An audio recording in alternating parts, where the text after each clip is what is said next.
पहली बात तो भैया आप कौन आप है? हाँ। मतलब ये प्रश्न पर्सनल आपका या किसी और के लिए? हाँ, क्योंकि हमारे यहाँ पर्सनल ही वार्ता होती, लोक व्यवहार की नहीं। इसमें कोई शर्माने की जरूरत नहीं। इसमें आपने लिखा व्यसन में डूब करके जो कुक्रिया करते हैं एवं उनसे होने वाली जो खराब परिस्थितियां वह कैसे ठीक हो। पहली बात, हम जो व्यसन करते हैं उसे हमें छोड़ना चाहिए, क्योंकि जिस आप खुद स्वीकार करते हैं कि व्यसन से प्रेरित होकर ही शास्त्र विरुद्ध आचरण हो रहा है, वो किसी भी तरह का कोई व्यसन हो, बहुत ध्यान से सुनो, इधर उधर नेत्र मत चंचल करो। सबसे पहले हम माने हुए व्यसन का त्याग करें, क्योंकि वो त्याग नहीं करोगे तो व्यसन में एक प्रमाद स्थिति पैदा करने की ताकत होती है। थोड़ी देर में ही वो एक ऐसे प्रमाद पैदा, आप कोई भी व्यसन करो तो वो व्यसन आपको उन्मत्त करेगा अपने प्रभाव से और प्रमाद स्थिति में लाके वो आचरण करवा देगा। हम पहले व्यसन को छोड़ें।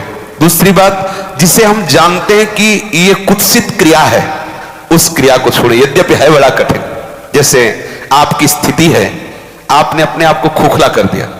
ये जो आपने कुक्रिया शब्द लिखा हो, आपका जो दर्शन अनुभव करा रहा है, अब आप लाख कोशिश करेंगे तो आपको बार बार मन प्रेरित करके परास्त करने की कोशिश करेगा, आपको ऐसी स्थिति पैदा करेगा कि आप फिर उसी क्रिया पे आ जाएं। पर एक बार हिम्मत करके आपको जलना होगा, तभी आप बलवान हो सकते हैं। बिल्कुल ठीक समझना, नहीं आपके आंतरिक बल को नष्ट कर दिया इस क्रिया ने, इस व्यसन ने आपको नष्ट, अब आपको बलवान हो, आप पुनः वैसे हो सकते हो। कितनी अवस्था है आपके शरीर की? है 30। कोई बात, अभी चांस है, अभी आप सुधर सकते हो। तो आप पहले क्या व्यसन करते हो? अच्छा चलो जो भी हो, तो आप उसे आज नियम लो कि मैं नहीं करूंगा, छोड़ सकते हो? ऑलरेडी छोड़ दिया। ऑलरेडी मतलब बराबर छोड़ दिया। कुक्रिया, कुत्सित क्रिया, हाँ हम समझ रहे, दरअसल आप उसे छोड़ रहे हैं आज कसम खा के। नहीं, महीना पूरा होने में जो वो प्रमत्त स्थिति आएगी, वो सारी कसम असम खूंटी में टंगवा देगा, क्योंकि वो एक ऐसी उन्मत्तता होती, प्रमाद स्थिति होती है। किन्हीं लोगों के हृदय में ये धारणाएं भर दी गई हैं कि कोई एक थैली है ब्रह्मचर्य की, और जब वो ओवर हो जाती है तो वो हट जाती है, ऐसा धारणा बैठा। ऐसा नहीं है। जिन लोगों को ऐसा लगता है कि ये ब्रह्मचर्य रहा ही नहीं जा सकता, जिन लोगों को ये भावना है कि ये नष्ट ही हो जाएगा, कह रहे कि जैसे अपने लोग कसम खा ले कि हम ऐसा नहीं करेंगे, तो 2 दिन 4 दिन का जो आपका अभ्यास है वो तो आप रोकेंगे, लेकिन जब वो महीना 15 दिन होगा तो आपके अंदर फिर प्रमाद स्थिति आएगी। अगर उस स्थिति में आप क्रिया ना करें, कुछ दिन सह जाएं, तो उसका कुछ दिन जो आपका अभ्यास रहा है वो आपको भ्रष्ट करता रहेगा, स्वाभाविक बिना क्रिया। तो आपको घबराना नहीं है, आप धीरे धीरे क्रमशः ठीक हो जाएंगे। इस विषय पे चर्चा हो चुकी है, पर आप इसमें कुछ प्राणायाम आवश्यक है। किसी योगी जो प्राणायाम के गुरु हैं उनसे आप मिल करके, क्योंकि हम तो वृंदावन के राधा आशिक हैं, हम ये फुस फसत सिखाते नहीं हैं, तो किसी योगी से प्राणायाम कुछ सीख लें।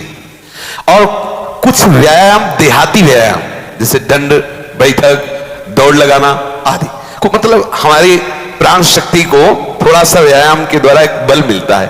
और कुछ आहार नियंत्रण, कि हम इधर उधर की वस्तुएं ना खाएं, वो उसमें पड़े हुए हैं वीडियो में कि ये चीज ना, जैसे ब्रह्मचर्य में सहायक सावधानियां, ब्रह्मचर्य में सहायक भोजन, वो उसमें उसको विस्तृत रूप से आप सुन लीजिए और उससे धारण। मुख्य बात है चिंतन बदलना, ये सब गौड़ बात है, मुख्य बात है चिंतन बदलना। यदि हमारा चिंतन विषय लोलुप बना रहा तो चाहे जितना सात्विक भोजन करो, चाहे जितना आप नहाओ धो पवित्र व्यायाम सब, लेकिन आप रोक नहीं सकते, क्योंकि चिंतन है। चिंतन बदलना अति आवश्यक है। उसके बदलने के लिए सत्संग, शास्त्र स्वाध्याय, नाम जप तीनों आवश्यक है। सत्संग और शास्त्र स्वाध्याय और नाम जप, भले गृहस्थी में हो 30 मिनट अगर हम शास्त्र स्वाध्याय कर लें, मानो श्री स्वामी राम सुखदास जी की टीका जो की हुई गीता है, और वह अमृत है साधकों के लिए, चाहे गृहस्थ हो चाहे विरक्त हो, जरूर स्वाध्याय करना चाहिए। किसी भी संत महापुरुष पर जिस पर श्रद्धा हो उसके प्रवचन सुने, और जो भी भगवान का नाम प्रिय हो वो नाम सुमिरन करे। इससे आपका चिंतन बदलेगा, और व्यायाम प्राणायाम से शरीर की नस नाड़ियां मजबूत होगी, शुद्ध आहार से आपको एक सपोर्ट मिलेगा। तो आप तीनों पर दृष्टि डालें, आहार ठीक हो, भजन साधन से चिंतन आप अपना ठीक कीजिए, और संकल्प दृढ़ निश्चय के द्वारा उन अशुभ क्रियाओं को दूर कीजिए। जो अशुभ क्रियाएं आप करते रहे तो आप सुधर जाएंगे। नहीं तो देखो कुछ दिनों बाद ऐसा होने लगेगा, आप देखना आपकी विचार शक्ति लुप्त हो जाएगी। आपके अंदर बिना किसी कारण के शंका बनी रहेगी, भय बना रहेगा, घबराहट बनी रहेगी, हर व्यक्ति से बात करने में चिड़चिड़ापन है, मतलब कितनी तरह की परेशानियां आ जाएंगी। देखो हमें किसी से लेना देना थोड़ी है, तो हमारे आत्मा हो तो हम आपको सुख पहुंचाने के लिए कह रहे कि आप पुष्ट बनो, आप बलवान बनो, गृहस्थी भी बनो, तो स्वस्थ और सुखमय जीवन व्यतीत करो। अब देखो अभी आपकी अवस्था क्या 30 वर्ष की अवस्था का जो मनुष्य शरीर है वो पूर्ण स्वस्थ हष्ट पुष्ट होना। देखो आप ऐसे लग रहे हो जैसे बहुत आप चिंताग्रस्त हो, आप बहुत परेशान हो। इससे हुआ क्या, आपने खिलवाड़ कर लिया, तो इसलिए बात है। अब सावधान हो जाइए। बोलिए अब क्या बात जो आज सुना उससे जीवन में धारण करो, ठीक है। किसी आयुर्वेदिक वैद्य से मिलकर के अगर ज्यादा परिस्थिति खराब हो तो कोई औषधि ले लो, कोई आसपास आयुर्वेदिक वैद्य हो जिनसे आप सलाह करो, वो धातु पुष्टता की आपको औषधि दे। पर आप किसी भी तरह की चेष्टा ना करें कुछ दिन। अगर आप गृहस्थ भी हैं, आपकी पत्नी भी है, तो भी आप कुछ दिन संयम धारण करें जिससे आप परिपक्व हो जाएं, फिर जैसा प्रभु प्रेरणा करें। लेकिन इस समय जैसे हमारे हाथ में चोट लग जाए तो फिर कुछ दिन सेवा निवृत्त हो जाए, उसको पुष्ट कर लें, फिर सेवा। ऐसे ही गृहस्थ धर्म में भी यदि हम बहुत ब्रह्मचर्यहीन हो चुके हैं तो थोड़ा थोड़ा ब्रह्मचर्य का अभ्यास करके हम पुष्ट बने, तो फिर हम आगे गृहस्थ धर्म का निर्वाह कर सकते हैं। समझ रहे हैं?